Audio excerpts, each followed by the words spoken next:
I want to say something about the Democratic Party. The Democratic Party keeps on trying to influence black people to vote as if they're going to vote away police genocide. The Democratic Party keeps on trying to influence black people to vote as if they're going to vote away miseducation. The Democratic Party keeps on influencing black people to vote as if they're going to vote into office economic opportunity or vote away gentrification. Okay? The Democratic Party has not produced a plan yet. The Democratic Party has not produced a plan yet. The Democratic Party has not produced a plan yet to deal with any of the major problems that affect black America. There's no plan for miseducation. There's no plan for gentrification. There's no plan for mass incarceration. There's no plan for access to wealth. There's no plan for police genocide. But you want people to vote. Vote for what? I would be honest with y'all. I would be absolutely honest with y'all. The most powerful thing black people could really do this election, the most powerful thing black people could really do this election was not vote at all. Let it be known that we will not be participating in the election at all. At all. Declare it to the country and hold your vote in your pocket. That is the most powerful thing you could do this year. That is the most powerful thing that you could do this year. But guess what? You guys are not going to do that because you have been brainwashed into believing that the most effective use of your vote is to spend it on a cheap date. You have been brainwashed into believing the most effective usage of your vote is to spend it on a cheap date. Well, I got news for you. I got news for you. Black America is the Democratic Party's cheap prostitute. Black America is the Democratic Party's cheap prostitute. Black America is the Democratic Party's cheap prostitute. When they want to get some quick loving, whenever they want to get a quick back rub at the elections, whenever they want to get some quick cookies, you understand? When they want to get a quick lap dance and they only got $1 in their pocket, guess who the Democrats call up? When they want to get some quick loving, some quick political sex, quick back rub, quick feet rub, guess who the Democratic Party calls on? It calls on black America. It calls on black America. We are the cheap prostitutes of the Democratic Party, and we don't even see it. We are the cheap prostitutes of the Democratic Party, and we don't even see it. The most effective thing you could do with your vote is keep it to yourself so they can see the impact of the absence of the black vote from the 2020 presidential election. You want to boycott the NBA, you want to boycott the NFL, but you don't want to boycott the United States electoral process. You want to boycott the NFL, you want to boycott the NBA, you want to boycott America's corporations, but when are you going to boycott the United States government itself? When are you going to boycott the United States government itself? When are you going to boycott that phony election system that they have in place that doesn't do anything for black people? When are you going to boycott that? When are you going to boycott that? That is the question. That is the question. Now, some of you who are politically uneducated and emotionally immature, you think that if you get rid of Trump, you have achieved something for black America. Well, I got news for you. I don't care who the president would have been. And I don't care who the president is going to be. Let me say this again. I don't care who the president would have been right now. And I don't care who the president is going to be next year.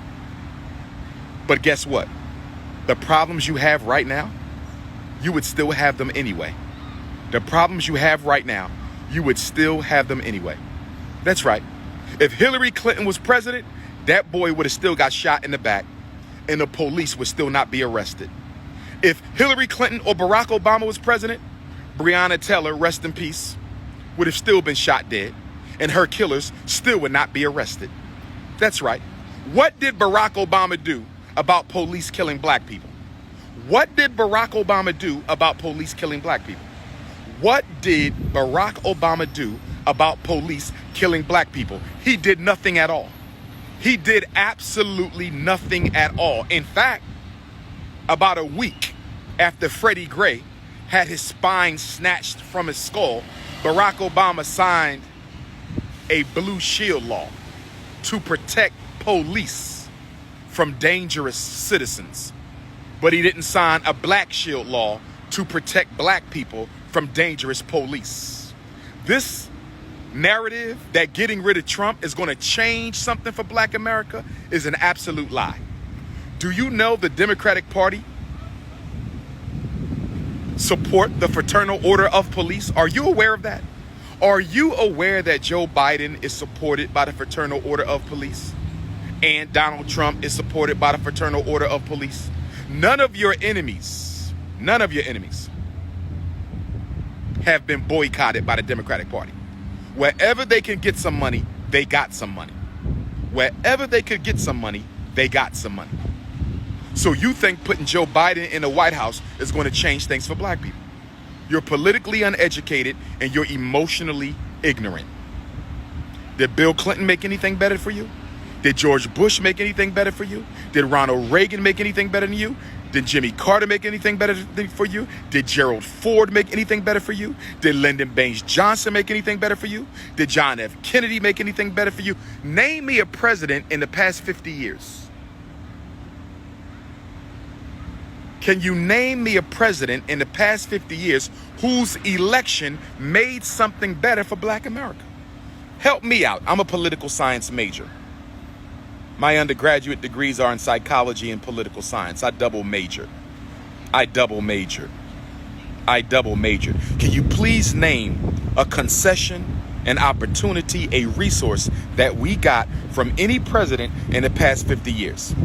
Kennedy, Johnson, Ford, Carter, Reagan, Bush, Clinton, Bush, Obama, Trump. Can you name something? Can you name something? You can't. Voting for black America is like praying in black America. Voting and praying are the same thing. In fact, for black people, the vote is a political prayer. For black people, the vote is a political prayer. The black man and woman's vote is the equivalent of a political prayer. You go to church and you put some money in the box, and that money is supposed to guarantee that your prayer will get answered. You do the same thing on election day. You do the exact same thing on election day. You go to the poll and you cast a ballot.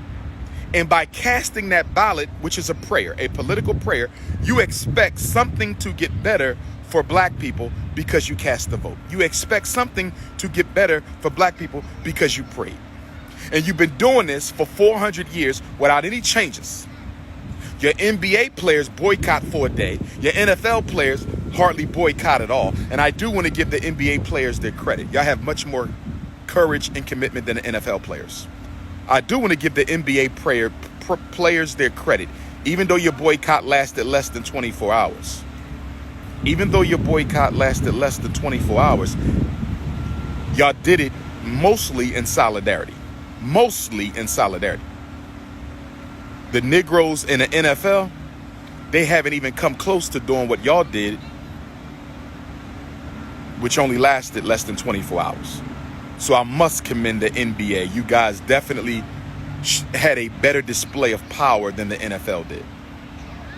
Okay, y'all did much better than that. But my point of this is I don't want you coming to Dr. Umar trying to see no Negro from the Democratic Party or the Republican Party. See, let me say this.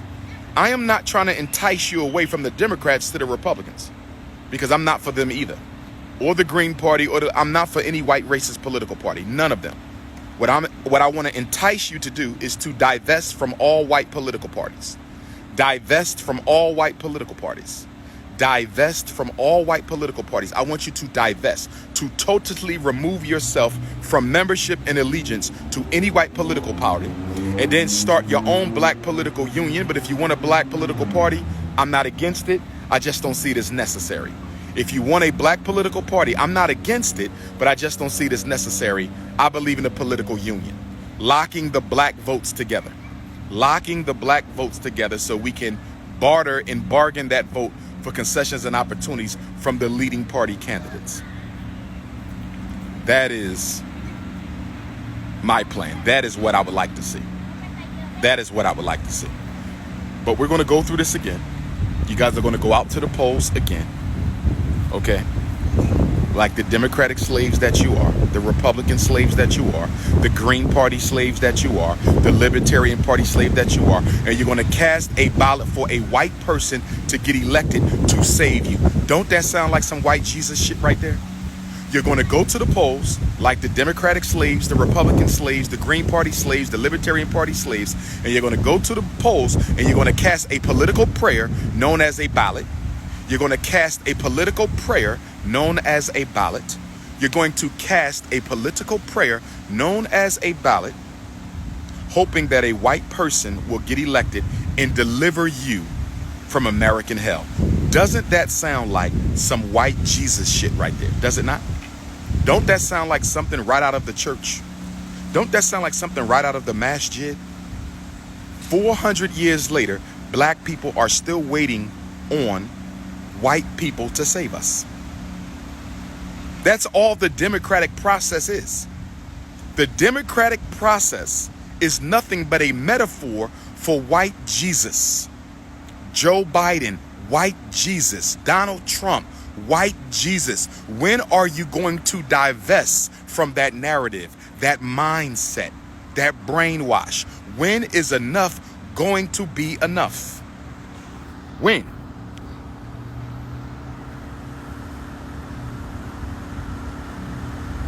When? Somebody said I'm setting black folks back 1,000 years.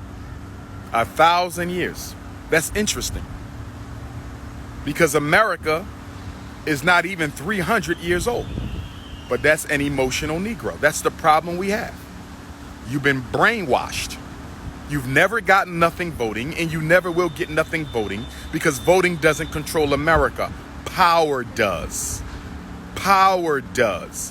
Why don't the Chinese try to run for president? Why don't the Arabs try to run for president? Why don't the European Jews try to run for president? Because they understand money controls politics. Politics does not control money. Money controls politics. Politics does not control money. Money controls politics. Politics does not control money. And then y'all say, well, we need our reparations. We need our reparations. I support reparations. Marcus Garvey is the father of modern reparations. The most honorable Marcus Messiah Garvey, greatest black leader of the 20th century, only black leader post-slavery who didn't have to use religion in order to control black people. The only one who did not have to use religion to control black people. He's the father of modern reparations. I believe in reparations, but not the kind you want. Reparations are for the whole African family. They're not just for you. They're not just for this generation. Reparations is not just for you, and reparations is not just for us who are living. Reparations are for the dead and for the unborn. Reparations are for those who have came and went. Reparations are for those who are still on their way. You Negroes think reparations are for you. You Negroes think reparations are for you. The Bob Johnson reparation plan was what? $350,000 for every African American, I think I heard. $350,000 for every African American is the Bob Johnson, former BET owner's plan. Bob Johnson, a billionaire, said give every black person $350,000 and let them do what they want. You will be broke in a year. You will be broke in a year. And this is why I disagree with the current reparations campaign. Money should be at the bottom of the list of concessions. Money should be at the bottom of the list of the reparations demand list. If all we're asking for is money, we don't understand reparations, and we should not be getting reparations.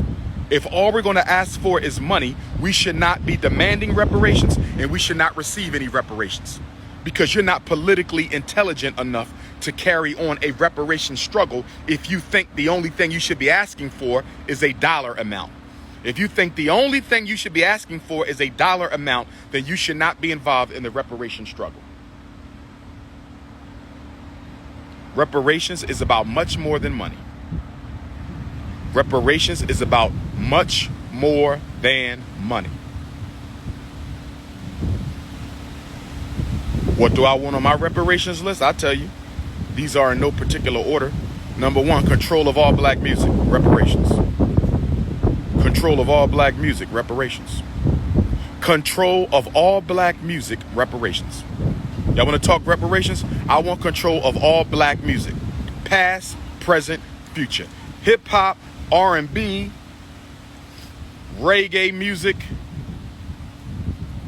jazz, all black music. If a black artist is writing it, performing it, publishing it, Black America owns it. I want the music. Music is America's second largest export industry. Music is America's second largest export industry. Music is America's second largest export industry. If we could take over the music, just give us our music back, all the publishing, everybody. All the jazz greats, Sam Cooke, Prince, Michael Jackson, Whitney Houston. In fact, if we had Michael Jackson, Whitney Houston, and Prince's music, Tupac and Biggie, if we had controlled their publishing, and I don't know if Puffy controls 100% of Biggie's publishing, I don't know. But if we controlled Tupac, Big, Prince, Michael Jackson, and Whitney Houston's music, that in and of itself might lift Black America out of the graveyard. That in and of itself might lift Black America out of the graveyard. I want control of our music. I haven't heard a single reparations advocate. I haven't heard a single reparations advocate. I haven't heard a single reparations organization yet mention control of black music on their reparations demand list. They're going to mention it now because I said it. They're going to mention it now because I said it, because you know I am the most plagiarized scholar of the 21st century. The rappers plagiarize me, the actors, the entertainers, hoteppers, YouTubians, everybody plagiarizes my talking points, but they never give me credit. Even my haters plagiarize me. They all plagiarize me. Stop stealing my intellectual property. I am the father of unapologetically black. I made that up. I'm the father of unapologetically African. I made that up. All y'all selling t-shirts and hats that say unapologetically black and unapologetically African, I'm the father of that. Where's your donations to FDMG? You selling unapologetically black and unapologetically African memorabilia and merchandise? I'm the father of that. Where's your donation to the FDMG Academy? Where is your donation to the FDMG Academy? You understand me? I want control of black music. Number two, I want all of the confiscated lands that were stolen, okay, and taken from black people from the time of slavery all the way up to today. Millions of acres of American land was stolen from black folks during slavery, Reconstruction, Jim Crow, civil rights. White folks will roll up on you and say, you got 24 hours to get out of town. I'm going to kill you and everybody in your family. They would scare us off our land. They would make us sign away the title to our land under the threat of death or under the threat of the lynch, of the hangman's noose. Give us back our land. I want my music and I want my land. I want my music back and I want my land. See, y'all don't want me at the reparations table. I'm not ADOS. I think much more deeper than they do. Y'all don't want me at the reparations table. I'm not none of those groups. I'm not none of those groups. I got one hell of a mind. The greatest gift God gave me was this right here. This big old tank head. This big old breastfed North Philadelphian right here. Greatest gift right here is my mind. I think too deeply for y'all. I think too deeply for y'all. I think to give me my music and give me my land. We want to keep on going? We want to keep on going? I'm going to hit y'all with one more. I want all black inventions. That's right. All black inventions, the rights to every black invention must be returned to Black America. Everything we invented. Everything. The cell phone, you got to pay us if you want to use it. The helicopter, you want to pay us if you want to create one. The refrigerated truck. In fact, there go a refrigerated truck right there. Check it out. Mr. Ice Cream Man. Mr. Ice Cream Man. That truck would not exist if it wasn't for black people. That truck would not exist if it wasn't for black people. That truck would not exist if it wasn't for black people. The light bulb, blood plasma, being able to separate that. Charles drew the stoplight, the gas mask, the fire extinguisher. I can go on and on. Give us back all of our inventions, and if you want to use them, you're going to pay for them. We will license the invention to you. We will license the invention to you. You pay us. Give me my land, give me my music, give me my inventions. Give me my land, give me my music, give me my inventions. See, money ain't even on my list. I don't need no money. Because if I got that, I not only got access to money, I got access to wealth and power. See, y'all thinking too low. Y'all thinking too low. Raise your political IQ. That's why I got to bring back the course of Pan-Africanism.